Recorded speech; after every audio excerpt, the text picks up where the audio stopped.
அஸ்ஸலாமு அலைக்கும் வரஹ்மத்துல்லாஹி வபரகாத்துஹு. இறைவன் மிகப்பெரியவன். உங்களை எல்லாம் இன்னைக்கு இந்த தளத்துல சந்திக்கிறதுல பெரிய சந்தோஷம். தொடர்ந்து பயணங்கள் இன்னைக்கும் தவிர்க்க முடியாத ஒரு பயணம். அதுக்கு நடுவுல தான் சரி இன்னைக்கு எனக்கு 9:30 அப்படின்னு ரெக்கார்ட் ஆயிருந்துச்சு. இல்ல நான் டைம் சொல்லவே இல்லையே அப்படின்னு சொல்லி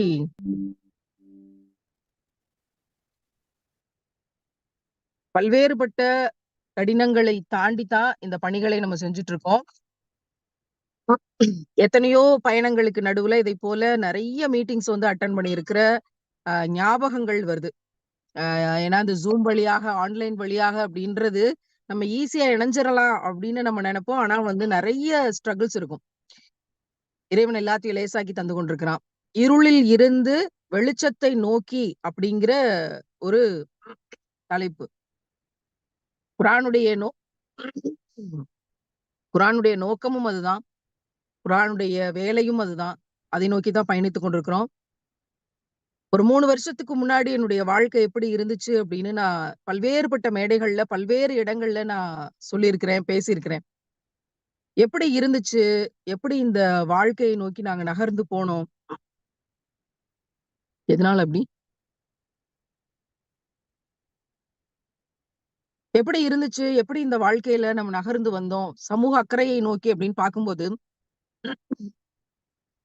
பெரும்பாலும் பெண்கள் இணைஞ்சிருப்பீங்க அப்படிங்கிறதுனால, இன்னும் வெளிப்படையாகவே பேச முடியும் அப்படின்னு நினைக்கிறேன். பீரியட்ஸ், மாதவிடாய், தீட்டு, ரத்தம், அது சார்ந்த விடயங்கள், அது சார்ந்த குழப்பங்கள், இந்த சமூகம் திணிச்சு வச்சிருக்கிற விஷயங்கள், தொடவே கூடாது அப்படிங்கிற சில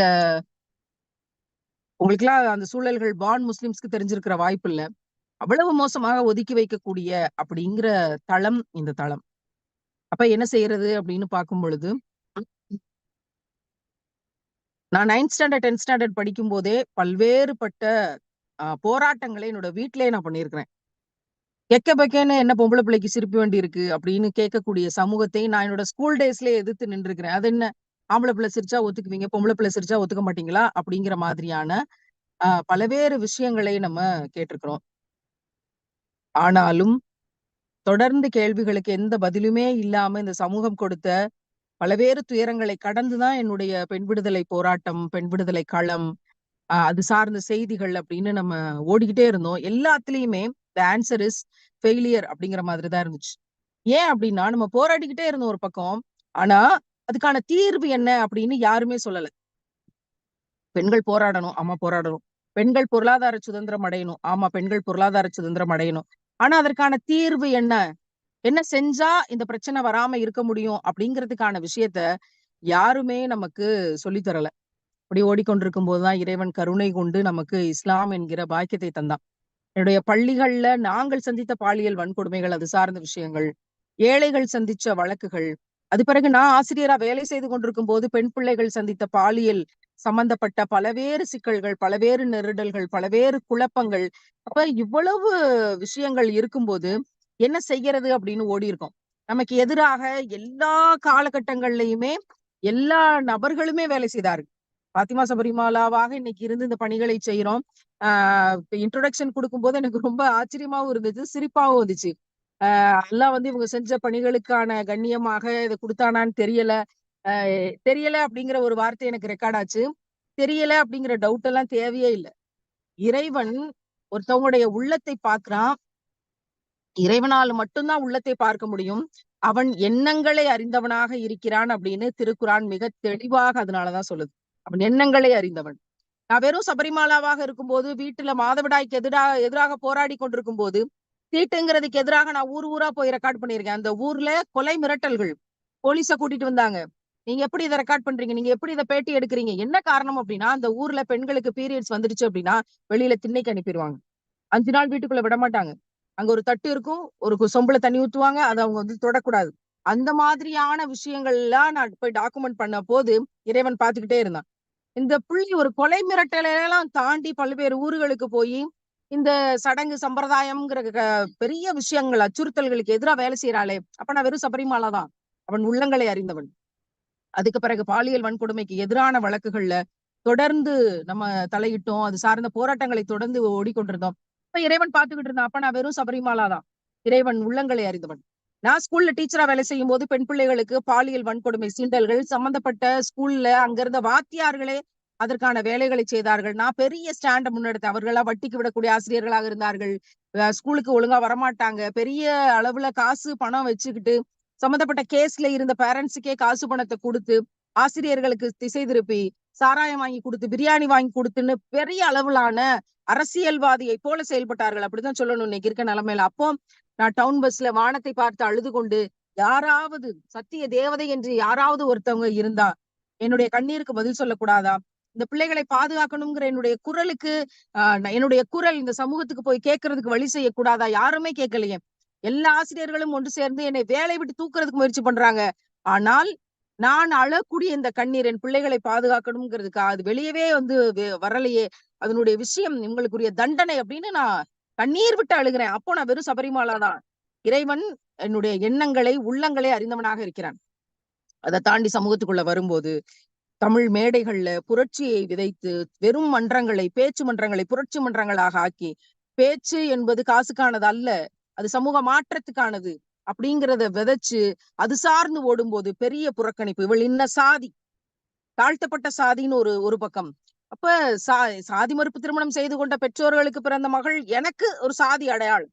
அந்த சாதி அடையாளத்துல இவளை ஒடுக்கணுங்கிற விஷயங்கள். அப்ப சாதிங்கிறதுக்கு எதிராக என்னுடைய குரலை உயர்த்தி நான் போராடி கொண்டு என்னோட கம்யூனிட்டி சர்டிபிகேட்டை கிழிச்சு தூர எரியணுங்கிற வேலைகளை எல்லாம் செய்த போது இறைவன் வெறுமனே பார்த்து கொண்டிருந்தான்.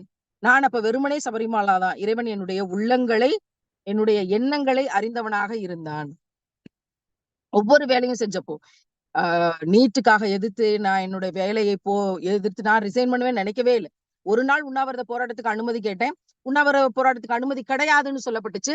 இப்ப அனுமதி கிடையாது அப்படின்னா இப்படி அடிமையாக ஒரு இடத்துல இருந்து முடங்க வேண்டிய அவசியம் இல்ல. என் பிள்ளைகள் இங்க செத்து கொண்டிருக்கும் போது நான் சௌரியமா 1,00,000 சம்பளத்தை வாங்கிக்கிட்டு கிளாஸுக்கு போயிட்டு வந்துகிட்டு இருக்கேன். என்னுடைய வாழ்க்கை எனக்கு தேவையில்லை. என் பிள்ளைகளை வந்து தற்கொலையில இருந்து நான் காப்பாத்தணும். கேடுகிட்ட நீட்ல இருந்து என் பிள்ளைகளை வந்து பாதுகாக்கணும்னு சொல்லி நான் நீட்டுக்கு எதிராக போராட்டத்தை முன்னெடுத்து என்னுடைய அரசு ஆசிரியர் பணியை ராஜினாமா செய்த போது எனக்கு இன்னும் 35 வருஷம் சர்வீஸ் இருக்குங்கும் போது ராஜினாமா செய்யறேன். அப்போ நான் வெறும் சபரிமாலா தான். இறைவன் என்னுடைய உள்ளத்தை அறிந்தவனாக இருந்தான். என்னுடைய உள்ளத்துல ஓடிக்கிட்டு இருக்க எண்ணங்களை அறிந்தவனாக இருந்தான். அதை தாண்டி 1,00,000 நோட்டீஸ் அச்சடிச்சுக்கிட்டு பாலியல் வன்கொடுமைக்கு எதிராக டாய்லெட் இல்லாத இடங்கள்ல தான் கிராமங்கள்ல அதிகமா ஏரி காடுகள்ல தான் இந்த பாலியல் வன்கொடுமை மரணங்கள் நடக்குதுங்கிற ரிசல்ட்டை எடுத்து கேஸ் ஹிஸ்டரிஸ் எடுத்து 1,00,000 நோட்டீஸ் அச்சடிச்சுக்கிட்டு கொரோனா காலகட்டங்கள்ல கிராமமாக ஊராக திரிந்த போது அதை பெரிய அளவுல எதிர்ப்பை தாண்டி இந்த சமூகத்தில் நான் செய்த போது பல துறைகள் அரசின் துறைகளே அதை எதிர்த்துச்சு. அந்த மாதிரி செய்யும் போது நம்மளை முடக்குவதற்காக நம்ம வேலை செய்து கொண்டிருந்த போது அதையெல்லாம் தாண்டி எனக்கு என்ன வழி வந்தாலும் பரவாயில்லை, நீங்கள் எனக்கு என்ன நோவினை செய்தாலும் பரவாயில்லை, ஒரு பெண் பிள்ளையை நான் பாதுகாத்துட்டேன்னா அதனுடைய வாழ்க்கையின் வெற்றியின் கிராமமா ஓடணும். டாய்லெட் இல்லாத வீடுகளை நோக்கி ஓடணும். அப்படி ஓடின போது நான் வெறும் சபரிமாலா தான். இறைவன் என் எண்ணங்களை அறிந்தவனாக இருந்தான். இதையெல்லாம் பார்த்துட்டு தான் கருணை கொண்டு இவளை காப்பாத்துவோம் அப்படின்னு இறைவன் தேர்ந்தெடுத்தான்.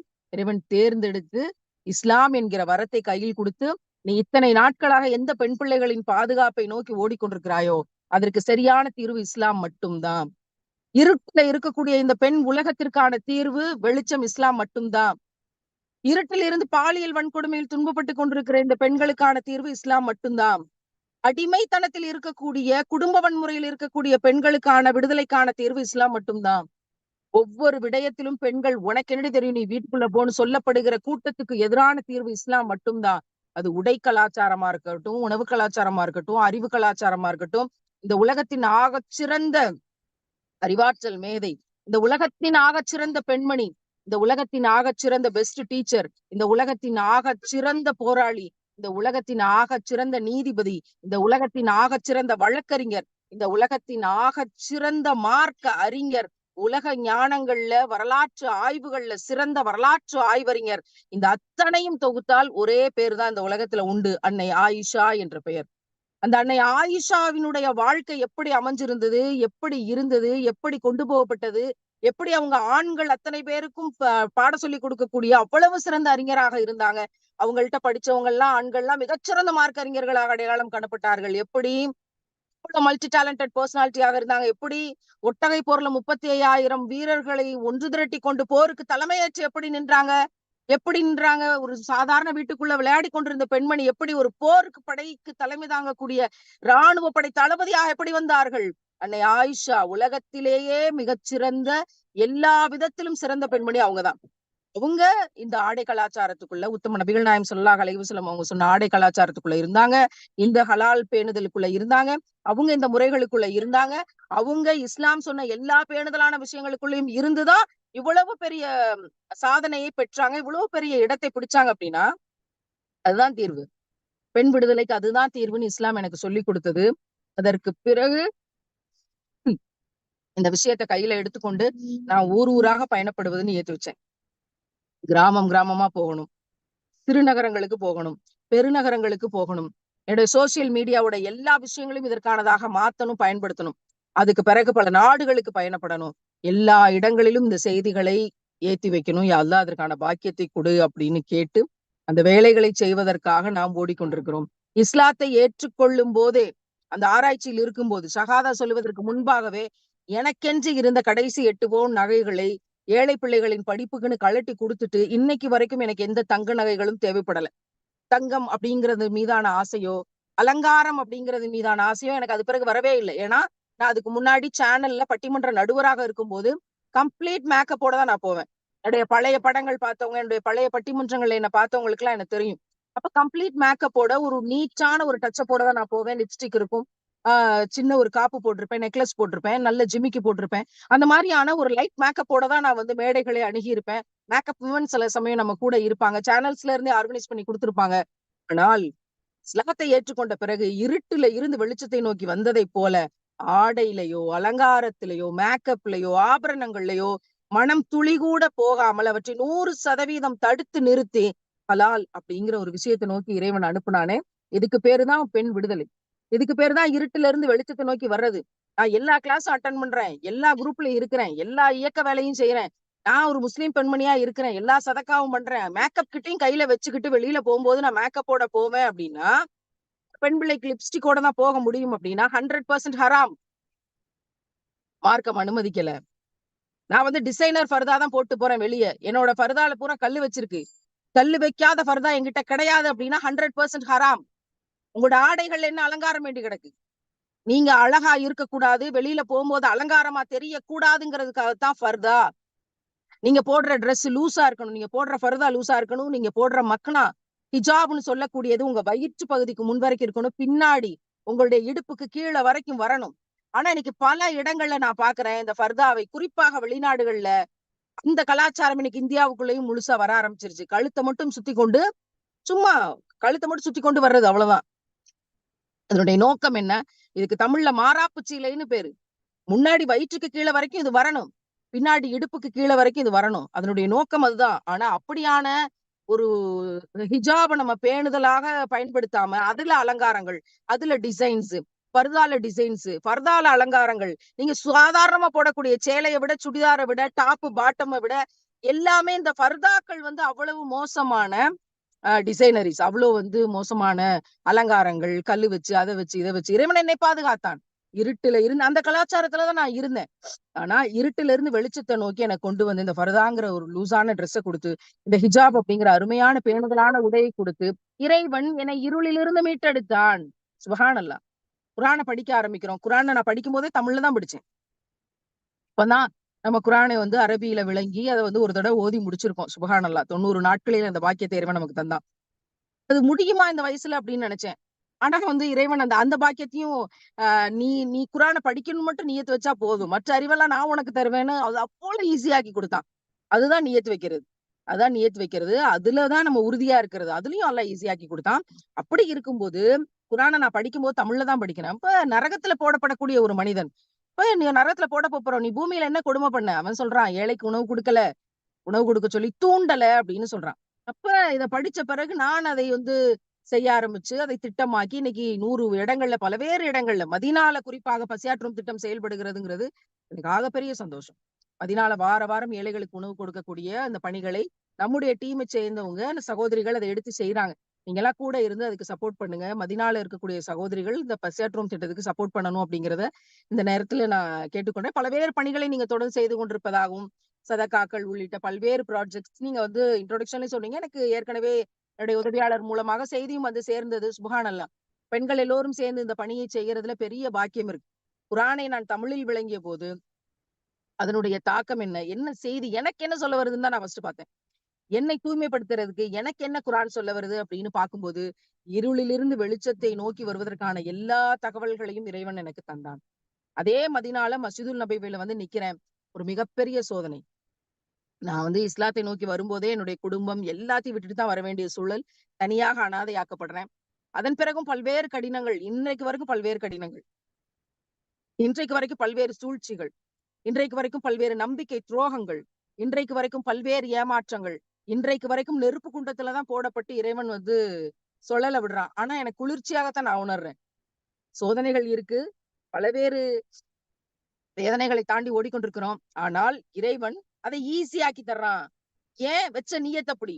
மஸ்ஜிதுல் நபவில நிக்கிறேன். நிக்கும்போது தாங்க முடியாத துயரம். எனக்கு தாங்க முடியல. அல்லாஹ் சொல்றான் தாங்க முடியாத துயரத்த தரமாட்டேன் அப்படின்னு. என்ன பொறுத்தவரைக்கும் உடைஞ்சு அழுகுறேன். அவ்வளவு ஆயிரக்கணக்கான பேரு நிக்கிறாங்க.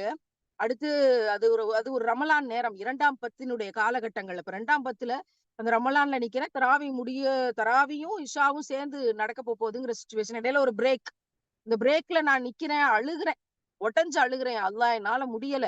ஏதாவது உனக்கு வந்து கருணை கொள்ளணும்னு இருந்தா எனக்கு வந்து இப்பவே இம்மீடியட்டா எனக்கு ஏதாவது செய். இந்த துயரத்திலிருந்து என்னுடைய உள்ளத்தை நீ மாற்று. என்னால முடியல. அ எனக்கென்று ஒரு சொந்தம், எனக்கென்று ஒரு பந்தம்ன்னு நான் தேடிக்கொண்டு ஓடுறேனே. சின்ன வயசுல இருந்து எனக்கான அன்புள்ளங்களை தேடி, தேடி இன்றைக்கு வரைக்கும் நான் படு தோல்வியில நிக்கிறேனே. ஒரு உள்ளத்தை அப்படி அன்போடு என்னால சம்பாதிக்க முடியல. நான் என்ன செய்யறது? என்னால தாங்க முடியல. அவ்வளவு நம்பிக்கை துரோகங்கள்ன்னு சொல்லிட்டு நான் அல்லாஹ்க்கு முன்னாடி நின்னு நானும் அல்லாஹ்வும் பேசுறோம். இப்ப நான் பேசிட்டு இருக்கிறேன். அப்ப குர்ஆன திறந்து பாக்க சொல்லி எனக்குள்ள ஒரு உதிப்பு. எப்பவுமே அப்படிதான். ரொம்ப சோகமா இருந்தா குர்ஆன திறந்து பாக்குறது. குர்ஆன்ட்ட தவிர நம்ம வேற என்ன செய்ய முடியும்? குர்ஆன்ட்ட தான் பேச முடியும். அப்போ குர்ஆன திறக்கிறேன் நான். யா அல்லாஹ் எனக்கு இப்பவுமே நீ தீர்வ சொல்லுன்னு சொல்லிட்டு துவா கேட்டுட்டு, நான் வந்து குர்ஆன திறக்கிறேன். குர்ஆனை திறந்தபோது இறைவன் அதற்கு பிறகு எனக்கு அந்த மாதிரியான ஒரு துன்பம் வரவே இல்ல. துன்பங்கள் வருகிறது. ஆனா அந்த அளவுக்கான துன்பத்தை வந்து இறைவன் தரல. அப்படி ஏதாவது வர்ற மாரி தெரிஞ்சாலும் அல்லாஹ் லேசாக்கிர்றான். அப்படியான ஒரு மேஜிக் மிராக்கிள் நடந்துச்சு. வந்த குர்ஆன் ஆயத்து என்னன்னா, இன்னல்லாஹ அஷ்தரா மினல் முஃமினீன அன்ஃபுஸஹும் வ அம்வாலஹும் பிஅன்ன லஹுமுல் ஜன்னah. அந்த சொர்க்கத்துக்கு பகரமாக இறைவன் இவர்களுடைய உயிர்களையும், செல்வங்களையும் அனைத்தையும் விலைக்கு வாங்கிட்டான். இறைவன் விலைக்கு வாங்கிட்டான் அப்படின்னு சொல்லி சொல்லப்படுது. அடுத்த வசனத்துல அல்லாவிடம் நான் விற்று விட்டேன் அப்படின்னு அடியான் சொல்றான். சுவனத்துக்கு பகரமாக இது எல்லாத்தையும் நான் வித்துட்டேன் அப்படின்னு அடியான் சொல்றான். 2 வசனங்களையும் நான் பார்க்கிறேன். அல்ஹம்துலில்லாஹ் அவ்ளோ நேரம் நான் அழுதுகிட்டு இருந்த விஷயம், ஒரு சில நிமிடங்கள் அப்படியே ஆஃப் ஆச்சு. திருப்பி நான் நன்றி செலுத்தி தான் கண்ணீர் வடிச்சேனே தவிர, அந்த துன்பத்தில் நான் இருந்த அந்த கண்ணீர் வரவே இல்ல.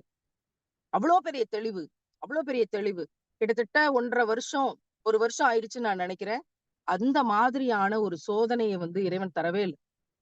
அது எவ்வளோ வந்தாலும், அத அவ்ளோ லேசாக்கி, இதுதான் விஷயம். நீயே உனக்கு சொந்தம் இல்ல. உன்னோட உயிர் உனக்கு சொந்தம் இல்ல.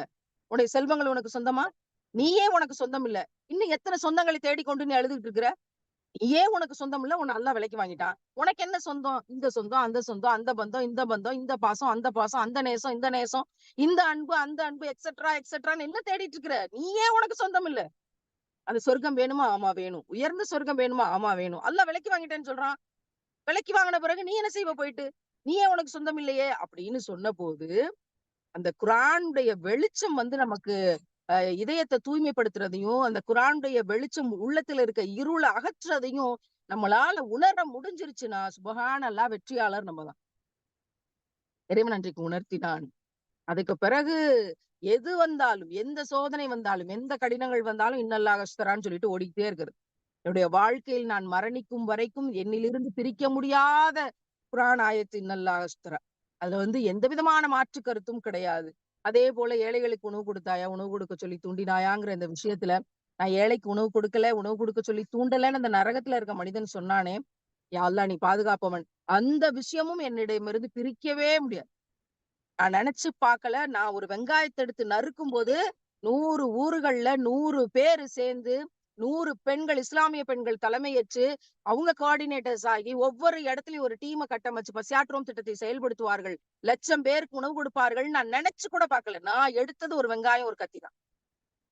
அதற்கு பின்னாடி இருந்த நியத் திருக்குரான், அதனுடைய வெளிச்சம், அது மட்டும் தான்.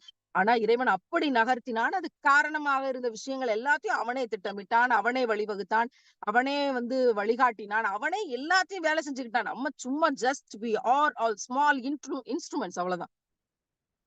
சின்ன கருவிகள். அப்படிங்கிற புரிதலையும் கொடுத்து ஓடிக்கொண்டிருக்கும் போது எனக்கு இந்த ரமலான்ல மக்கா மதினா நிக்கணும்னு அவ்வளோ பரிதவிப்பா இருந்துச்சு. என்னோட நியத்து அப்படி இருந்துச்சு. ஆனா என்னோட பாஸ்போர்ட் முடக்கப்பட்டது. பாஸ்போர்ட்ட புடுங்கி வச்சுட்டான். கோர்ட்ல போய் பேசி, கோர்ட்ல அலைஞ்சு திரிஞ்சு எல்லாம் பண்ணியும் கூட கோர்ட் சொல்லிருச்சு, நீங்க குடுங்க அப்படின்னு. ரமலான்ல வந்துச்சு. ரமலான்ல வந்த தீர்ப்பு. ஆனா குடுக்கல. இந்த பாஸ்போர்ட் ஏஜென்சி குடுக்கல. இன்னைக்கு வரைக்கும் 1.5 மாசம் ஆகப்போகுது. இன்னைக்கு வரைக்கும் பாஸ்போர்ட் கைக்கு வரமாட்டேங்குது. ஏன்? ஏன்? ஊர் உலகத்துல இருக்க எவ்வளவோ பேருக்கு பாஸ்போர்ட் தரக்கூடியவங்க, பாத்திமா சபரிமாலாவோட பாஸ்போர்ட்டை முடக்க வேண்டிய தேவை என்ன இருக்குது? தேவை இருக்கிறது. ஒரு பெண் இன்னொரு பெண்ணினுடைய நலவுக்காக வேலை செய்யும் போதே எதிர்க்கக்கூடிய இந்த நாடு, ஒரு பெண் ஒரு முஸ்லீம் பெண்ணாக இருந்து மற்ற முஸ்லீம் பெண்களுக்கு நலவு சேர்க்கணும், அவங்கள விழிப்புணர்வாக்கணும்னு வேலை செய்யும்போது, அவங்களுடைய விடுதலைக்காக போராடும்போது, அதை எப்படியாவது தடுத்து நிப்பாட்டணும்ங்கிறதுல மிக கவனமாக செயல்படுகிறார்கள். மிக கவனமாக செயல்படுகிறார்கள். அப்ப பாஸ்போர்ட் முடக்கப்படுகிறது. அதுக்கு என்ன காரணம் சொல்லியிருக்காங்க தெரியுமா? என்ன காரணம் சொல்லியிருக்காங்க தெரியுமா? முஸ்லீம் ஆயிட்டாங்க. முஸ்லீமா கன்வெர்ட் ஆனதுனால நாங்க பாஸ்போர்ட் தரமாட்டோம். ஹிஜாப் போராட்டத்துல பங்கேற்றிருக்கிறாங்க. கேஸ் இருக்கு. அதனால தரமாட்டோம். சிஏஏ போராட்டத்தில் பங்கேற்றிருக்கிறாங்க. முஸ்லிம்களுக்காக குரல் கொடுத்து. அதனால கேஸ் இருக்கு. அதனால நாங்க தரமாட்டோம் அப்படின்னு அவ்வளவு தூரம் இந்த 3 விஷயங்களை நோட்டீஸ் பண்ணி கோர்ட்ல ஏஜென்சி சொல்லியிருக்கு. Passport agency. அப்போ நீதிபதி என்ன சொன்னார்ல, இதெல்லாம் காரணம் காட்டக்கூடாது. நீங்க குடுத்துருங்க அப்படின்னு சொல்லி, இது ஜனநாயக நாடு. நீங்க அவங்களுக்கு பாஸ்போர்ட் குடுத்துருங்கன்னு சொல்லி இன்னும் தராம இருக்கிறான். நீங்க ஹிஜாப் போராட்டத்த சொல்லலாம். சிஏஏ போராட்டத்த சொல்லலாம். பாலியல் வன்கொடுமைக்கு எதிராக போராடின போராட்டங்கள சொல்லலாம். நீட் எதிர்ப்பு போராட்டங்கள சொல்லலாம். முஸ்லிம் பெண் அப்படிங்கிற காரணம் சொல்லலாம். நான் மதம் மாறிட்டேன். அதனால பாஸ்போர்ட் தர மாட்டேன்னு சொல்லலாம். நீங்கள் இம்மையினுடைய பாஸ்போர்ட்டை முடக்கலாம். ஆனால் இறைவன் எங்களுக்கு தரக்கூடிய உயர்ந்த ஜன்னத்துல் ஃபிர்தௌஸுக்கான பாஸ்போர்ட்டை யாராலும் தடுத்து நிறுத்த முடியாது. சுப்ஹானல்லாஹ். இதுதான் இதுதான் இதுதான் ஒரு முஸ்லிமுக்கும் முஃமினுக்குமான உள்ள உறுதி. இந்த உலகத்துல என்ன வேணா நடக்கட்டுமே. இந்த உலகத்துல நம்ம அனாதையா இருந்துட்டு போவோமே. இந்த உலகத்துல சொத்து பத்து இல்லாம வாழ்ந்துட்டு போவோமே. இந்த உலகத்துல 1000 கேவலங்களை நம்ம விமர்சனங்களாக வருது. தாங்கிட்டு போவோமே. இந்த உலகத்துல 1000 அவதூறுகள் வருது. வந்துட்டு போட்டுமே. இந்த உலகத்துல நம்ம கிட்ட இருந்த சொத்துக்கள் எல்லாம் பிடுங்கப்படுது. பிடுங்கப்படட்டுமே. இந்த உலகத்துல எல்லாவனும் சூழ்ச்சி செய்யறான். செஞ்சுட்டு போட்டுமே. இந்த உலகத்துல நமக்கு எக்ஸெட்ரா எக்ஸெட்ரா எக்ஸெட்ரான்னு எல்லா விதத்திலயுமே நோவினைகள் இருந்துட்டு போட்டுமே. இறைவனுக்காக வேலை செய்யற பாக்கியம் கிடைச்சிருக்கேன் இந்த உலகத்துல. உயிரினும் மேலான உத்தம நபிகள் நாயகம் ஸல்லல்லாஹு அலைஹி வஸல்லம் அவர்கள் வயித்துல ஈர துணியை கட்டிக்கிட்டு உம்மத்துக்களுக்காக வேலை செஞ்சாங்களே. வயித்துல கல்லை இறுக்கி கட்டிக்கிட்டு அகழ் போர் அப்படிங்கிறதுல அகழ தோண்டுனாங்களே மதீனாவுல. அப்போ அன்னைக்கு உம்மத்துக்களை நினைச்சு நினைச்சு ஒரு பாடுபட்ட ஒரு தலைவரினுடைய அசிஸ்டன்ஸாக, உதவியாளராக, அல்லாஹ்வின் அடிமையாக வேலை செய்யக்கூடிய பாக்கியம் இங்க நமக்கு கிடைச்சிருக்கேன். அதை விட என்ன இம்மையில வேணும்னு நினைக்கிறீங்க? அதை விட என்ன குடும்பம், அதை விட என்ன கணவன், அதை விட என்ன பிள்ளைகள், அதை விட என்ன சொந்த பந்தங்கள், அதை விட என்ன தோழிமார்கள், அதை விட என்ன இந்த சமூகம், அதை விட என்ன என்ன எக்ஸெட்ரா என்ன தேவைப்படுகிறது? எதுவுமே இல்ல. இந்த வாக்கினுடைய வெளிச்சம் என்பது குர்ஆனை உணர்ந்தா தான் உணர முடியும். அல்லாஹ் என் பிடரி நரம்புக்கும் பக்கத்தில் இருக்கிறான் அப்படிங்கிறத உணர்ந்தா மட்டும்தான் இவ்வளவு நோவினைகளையும் பிளெஸ்ஸிங் அப்படின்னு உணர முடியும். உனக்கு நோய் வந்துருச்சா? அடே அப்பா சுப்ஹானல்லாஹ் பிளெஸ்ஸிங். உனக்கு பெரிய பிரச்சனை வந்துருச்சா? சுப்ஹானல்லாஹ் பெரிய பிளெஸ்ஸிங். உனக்கு தாங்கவே முடியாம தினம் அழுதுட்டு கிடக்குறியா? அடேங்கப்பா சுப்ஹானல்லாஹ் பிளெஸ்ஸிங். உன்னை சொந்த பந்தங்கள் விட்டுட்டு போயிட்டாங்களா? சுப்ஹானல்லாஹ் பிளெஸ்ஸிங். நீ ஒரு அனாதைன்னு சொல்லி நீ மதம் மாறிட்டேன்னு சொல்லி வீட்டுல இருந்து தாய் தகப்பன் அண்ணன் தம்பி எல்லாரும் எவ்வளவு கேவலமா பேச முடியுமோ பேசிட்டு ஒரு பெண்ணை என்ன செய்வாங்க? கேரக்டர் அசாசினேஷன் பண்ணுவாங்க. உன்னை எனக்கு பிடிக்கல. யாரா இருந்தாலும் என்ன செய்யும்? கேரக்டர் அசாசினேஷன் பண்ணும். நீ மதம் மாறிட்ட அப்படின்னு கேரக்டர் அசாசினேஷன் பண்ணிட்டு எல்லாரும் போறாங்களா? சுப்ஹானல்லாஹ் தட்ஸ் ஆல்சோ எ பிளெஸ்ஸிங். அது பிறகு யாரையாவது நம்பி ஏமாந்தியா? Yes that's also a blessing. அது பிறகு உன்னோட சொத்து பத்துக்கள்லாம் புடுங்கப்பட்டுச்சா? That's also a blessing. என்ன நோவினைகள் நடந்தாலும் இறைவன் எனக்கு இதை அருட்கொடையாக தந்திருக்கிறான் அப்படின்னு நினைக்கக்கூடிய மனசு எப்படி வரும்? வீடு கிடைச்சா இது இறைவனின் அருட்கொடைன்னு எல்லாரும் வீட்டுல எழுதுவோம். ஒரு சொத்து கிடைச்சிருச்சு கேஸ் போட்டு அந்த சொத்து கிடைச்சிருச்சுன்னா இது அல்லாஹ்ட்ட இருந்து எனக்கு அருட்கொடைன்னு எழுதுவோம். நல்ல விருந்து கிடைச்சிருச்சு, இறைவன் எனக்கு கொடுத்த அருட்கொடைன்னு எழுதுவோம். ஆனால் சோதனைகளை, கண்ணீரை, துன்பத்தை, வேதனையை, ரணத்தை இறைவன் எனக்கு கொடுத்த பிளெஸிங்ன்னு நம்ம எப்ப உணர்வோம்? இறைவன் என் பிடரி நரம்புக்கும் பக்கத்தில் இருக்கிறான். இம்மையிலேயே அழுது தீத்துட்டோம்னா மறுமையில ஜன்னத்துல் ஃபிர்தௌஸ் கிடைச்சிரும். இம்மையிலேயே அழுது தீக்கிற நிலைமையிலையும் அல்லாஹ்வை நெருங்கி சுஜூதுல கிடந்தால், முசல்லாவில் இருந்தால், அதை மட்டுமே நம்பினால் இறைவன் உயர்ந்த சுவனத்தை தந்து விடுவான். அங்க நம்ம நிரந்தரமா சிரிச்சுக்கிட்டுல இருப்போம். அதுக்காக நீங்க அழுதுட்டு போவோம் என்ன இப்போ? ரசூலுல்லாஹ் சொன்னாங்களே, இம்மையிலேயே அழுது முடித்து விடுங்கள். எல்லாரும் சிரிக்கிறதுக்கு வாங்கன்னு கூப்பிடும்போது, நான் மட்டும் என்ன சுத்தி இருக்கவங்கள்ட்ட சொல்லுவேன், அழுகுறதுக்கு வாங்க, இம்மையிலேயே அழுது முடிச்சுருவோம். இம்மையிலேயே அழுது முடிச்சுருவோம். மறுமையில போய் நிரந்தரமா சிரிப்போம் அப்படின்னு சொல்லக்கூடிய அந்த பாக்கியத்தை இறைவன் தந்திருக்கிறான் அப்படின்னா, அதுக்கு காரணம் நான் குரானை முழுசா விளங்கல, குரானை இன்னும் கரைச்சு முடிக்கல, நான் அல் ஹாஃபிலாவ் ஆகல, நான் காரி கிடையாது, குரானை உருட்டி பரட்டி தப்சீர் பேசக்கூடிய ஆள் கிடையாது, இன்னும் நான் எந்த விதமான பட்டங்களும் பெறவில்லை, ஆகப்பெரிய ஆலிமா கிடையாது, இந்த உலகம் போற்றக்கூடிய எக்ஸெட்ரா எக்ஸெட்ரா எக்ஸெட்ரான்னு சொல்லக்கூடிய எந்த பெரிய பட்டங்களையும் நான் வாங்கல, நான் பெரிய ஸ்காலர் கிடையாது, நான் பெரிய மேதை கிடையாது, எதுவுமே கிடையாது. ஒரே ஒரு குர்ஆன் வசனத்தை உயிராக நான் நம்பினேன். இறைவன் என் பிடரி நரம்புக்கும் பக்கத்தில் இருக்கிறான். நான் பேசுறதெல்லாம் கேட்டுட்டு இருக்கிறான். எனக்கு அவன் பதில் சொல்றான். அவன் நான் நினைக்கிறேன் இதை நடத்தி கொடுக்குறானே அப்படிங்கிறத நான் முழுசா நம்புனேன். இறைவன் குர்ஆன் என்கிற வெளிச்சத்தை எனக்கு பரிபூர்ணமாக்கினான். அப்படியே இருட்டுல இருந்து கொண்டு போய் வெளிச்சத்துல வச்சுட்டான். இவ்வளவு சோதனைகளையும் பிளெஸிங் என்று உணரக்கூடிய மனப்பக்குவத்தை தந்தான். அதுக்கு பேருதான் குர்ஆனோட வெளிச்சம். இப்படி ஆயிருச்சு, இப்படி ஆயிருச்சு, இப்படி ஆயிருச்சேன்னு புலம்பிக்கிட்டு இருக்கிறது இல்ல. என்ன ஆனாலும் நான் அல்லாஹ்வின் பாதையில் நான் நிப்பேன் அப்படின்ற வைராக்கியம் தான் குர்ஆனோட வெளிச்சம். ஏன்னா இங்க நின்னாதான் அங்க நமக்கு சொர்க்கம் கிடைக்கும். நம்ம கேட்கக்கூடிய உயர்ந்த இடம் கிடைக்கும். சொர்க்கத்துல 99 வகையான சொர்க்கம் இருக்காம். யார் யார் எவ்வளவு செய்றீங்களோ அது அதுக்கு தக்கன இடத்த பிடிச்சிட்டு போறோம். உயர்ந்த தியாகங்களை செய்தவர்கள் உயர்ந்த இடத்த பிடிக்க போறாங்க. சுமாரான தியாகங்கள் செய்தவங்க சுமாரான இடத்த பிடிக்க போறாங்க. ஏதோ 1, 2 செஞ்சவங்க அதுக்கு தக்கன தரவரிசையை பிடிக்க போறாங்க. 99ம் இருக்குது. நம்பர் 1ம் இருக்கு. 99, 98, 97, 96, 95, 94, 93, 92, 91, 90, 89 அப்படியே போய்க்கிட்டே இருக்கும். அந்த சுவனங்களை எல்லாம் ஃபில் பண்ணிக்கிட்டே வருவாங்க. அவங்களுக்கு தகுந்த மாரி. நம்பர் 1 ஜன்னத்துல் ஃபிர்தௌஸ். அப்படி நிமிர்ந்து பார்த்தோம்னா அல்லாஹ்வோட அர்ஷ் இருக்கும். மாஷா அல்லாஹ். அந்த ஜன்னத்துல் ஃபிர்தௌஸ் யாருக்கு வேணுமோ அவங்கவங்க எல்லாம் உயர்ந்த தியாகங்கள் செய்யுங்க. ரசூல்லா மாதிரியே வாழுங்க. ரசூல்லாவின் உம்மத்துக்களா வாழுங்க. ரசூல்லா சொன்ன எல்லாத்தையும் டிட்டோவா ஃபாலோ பண்ணி கஷ்டப்படுங்க, நஷ்டப்படுங்க. ஏழைகளுக்கு எல்லாத்தையும் எழுதி குடுங்க. இல்லங்க நாங்க சுமாரா இடையில இருக்க இடத்த பிடிச்சுக்கிறோம். நாங்க 52வது சொர்க்கத்துக்கு போறோம். சரி சுமாரா செய்யுங்க. இல்ல நாங்க 99வது சொர்க்கத்துக்கு போனா போதும். சரி அதுக்கு தகுந்த மாரி செய்யுங்க. அவங்கவங்களுடைய நியத்து. All that is all their choice. அவரவரோட சாய்ஸ். அவரவரோட சாய்ஸ். ஆனா, நீங்க ஏழைகளுக்கு தான தர்மங்கள் செய்யறத பொறுத்து தான், எவ்வளவு தியாகம் பண்றீங்கன்றத பொறுத்து தான், உம்மத்துக்களுக்கு எவ்வளவு தியாகம் பண்றீங்கன்றத பொறுத்து தான், பிறருக்காக எவ்வளவு வேலை செய்றீங்கன்றத பொறுத்து தான், உங்களுடைய வழிதாங்கிக் கொண்டு எப்படி பிறருக்காக வேலை செய்றீங்கன்றத பொறுத்து தான் உங்களுக்கு அந்த இடம் உயர்ந்த இடம். அதுல பொய் சொல்லாம இருக்கணும், புறம் பேசாம இருக்கணும், அவதூறு பேசாம இருக்கணும், அடுத்தவங்கள மன்னிக்கணும், விட்டுக் குடுக்கணும், தியாகம் செய்யணும், எல்லாமே இருக்குது. எல்லாமே இருக்குது. இவ்வளவும் இருந்தா தான் அந்த உயர்ந்த இடம். நம்ம கேட்கும் போதெல்லாம் யா அல்லாஹ் எங்கள் பாவத்தை மன்னித்து எங்களுக்கு ஜன்னத்துல் ஃபிர்தௌஸை தந்துருன்றதுனால, அந்த இடம் இறைவன் கருணை கொண்டு தந்துருவானா அப்படின்னா, ரெக்கார்ட் நோட்ட பாப்பான்ல. ரெக்கார்டு நோட்டு எல்லாமே நம்ம நினைக்கிறது உட்பட. பாத்திமா சபரிமாலா சிஸ்டருக்கு வந்து எதனால இந்த செலிபிரிட்டிங்கிற இடம் கிடைச்சுச்சுன்னு தெரியலன்ற ஒரு இன்ட்ரோடக்ஷன் வந்துச்சுல்ல. ரெக்கார்ட் நோட் இருக்கு. வாங்க. நம்ம ரெக்கார்ட் நோட்ட வந்து அல்லாஹ் எல்லாத்துக்கும் காட்டுவான். தேவைப்பட்டா மறைப்பான், தேவைப்பட்டா எல்லாருக்கும் காட்டுவான்.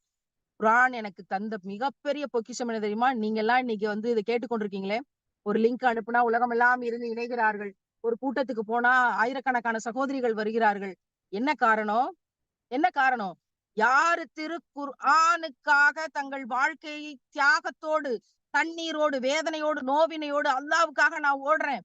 குர்ஆனுக்காக நான் இழக்கிறேன் அப்படின்னு யார் அதை நோக்கி ஓடுகிறார்களோ, வாழ்கிறார்களோ, அவர்களை குறித்து இறைவன் மக்கள் உள்ளங்களில் அன்பை உருவாக்குவான். சுபஹானல்லாஹ். இறைவன் அப்படி அன்பை உருவாக்கினான். அப்படியான விஷயங்களை உருவாக்கி தந்தான். இஸ்லாத்தை ஷஹாதா வந்து சொல்லும்போது எல்லா மொழிகளிலும் மொழிபெயர்ப்பாகி வந்துச்சுன்னு நீங்க பேசுனீங்களே, இறைவன் அதை செய்தான்.